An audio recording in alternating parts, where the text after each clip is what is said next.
And before we get started, I just need to advise you that this is an attempt to collect a debt by a debt collector. Any information obtained will be used for that purpose only. Also, all of our calls are recorded and may be monitored by a live person. And I'm calling on behalf of... And at this time, I'm scheduled to issue out legal documentation to your residents as well as place of employment.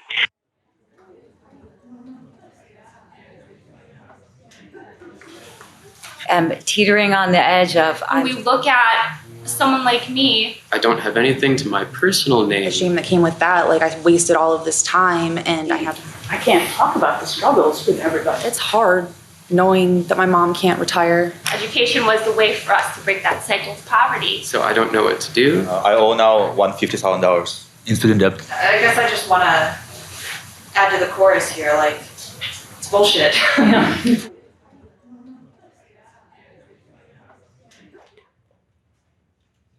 The Greeks did not invent the practice of democracy, but they did give us this word. They gave us the word democracy, and it's demos and kratia, which is the people in power. It's the idea that people have the power. One of the most common simple definitions of democracy in Athens was actually the rule of the poor, which shows you we don't have democracy today. But they were obsessed with speech. They were as obsessed with speech as we are today.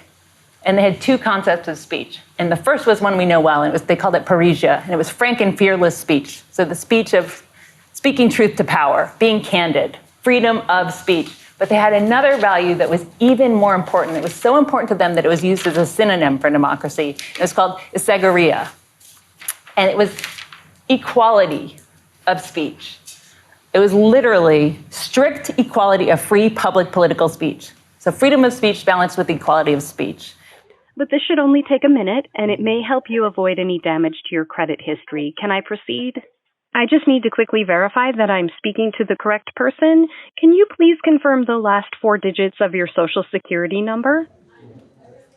I'm a first-generation student, so I grew up here in Chicago in Humboldt Park and on the west side. I'm Latina, I'm Mexican, and Puerto Rican, and I come from a family of poverty. In order to break from that poverty, my parents had it in their mind, my single mother had it in her mind that I had to pursue education. One of my former coworkers decided to say something very publicly racist, and the heads of the organization did nothing to counter what this person said, so I quit. I was like, I'm not here to be your token. So I left, and from that point till now, the struggles have been coming back on me. I was able to defer my student loans, but I know that they're sitting there waiting for me. My brother has epilepsy. For a while, he was uninsured, and his medication was $650 a month, and my mom had to pay that out of pocket while also having the government come after her for my student loans at the same time. Originally came from Liberia. I went to school there, never owe anything, no debt.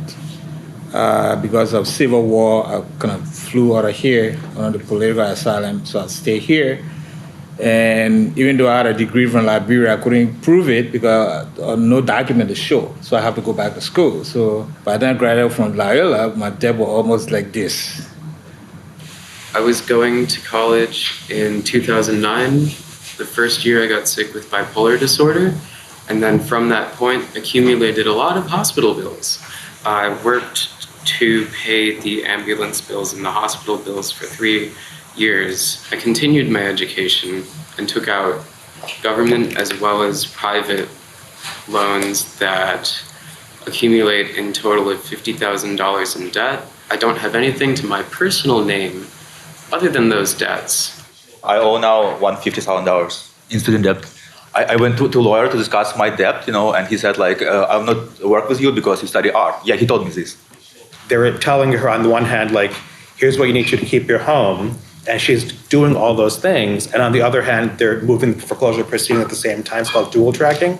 I was drowning. My mom and me were fighting constantly over finances because she couldn't pay for things because, she's getting these bills for this debt that's mine, and I'm not able to get a job because the school was a scam and the degree wasn't viable in the marketplace. I am teetering on the edge of I'm just going to stay in school for the rest of my life because the student loans, I'll die before I pay them off. So I might as well die a happy, educated artist, an educator, and fuck it, is where I'm at with that. There's so much shame just to survive, and everyone has these opinions on what you're doing wrong, and you know that in your heart you're doing everything you can. Because some people will be like, oh, she did that to herself because she decided not to play the game, but this game is bullshit. If you look at the total amount of debt that our governments have to Wall Street, it's huge. Like, it's enough to bankrupt all the banks if they stop paying. Like, they could very easily say to the financial sector, you know what, these are our terms, take it or leave it. If you owe the bank $100,000, the bank owns you, right? If you owe the bank $100 million and or more, you own the bank. So the idea is, like, together we own the bank because we both have an inability to pay, we can't pay, and also at a certain point we're gonna need to say, and we're not going to pay. Ms. I assume today was your day off, so it meant that at least you could pick up the phone and deal with this matter. If you fail to contact me in the 6 o'clock, we will have to forward this as a refusal to comply.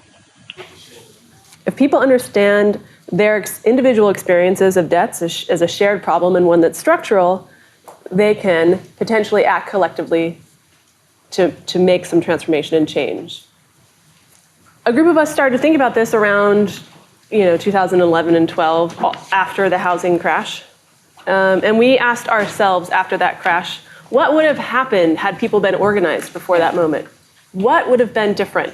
How would there have been different outcomes? Would people have stayed in their homes? Would the banks be bailed out, right? What's going to happen for the next crash? How will people respond? Will they be organized? Will they understand the structural oppression that they're facing and organize in order to challenge those things? Will they leave their homes? Will they let their cars be repossessed, et cetera? This is a question that we're asking ourselves.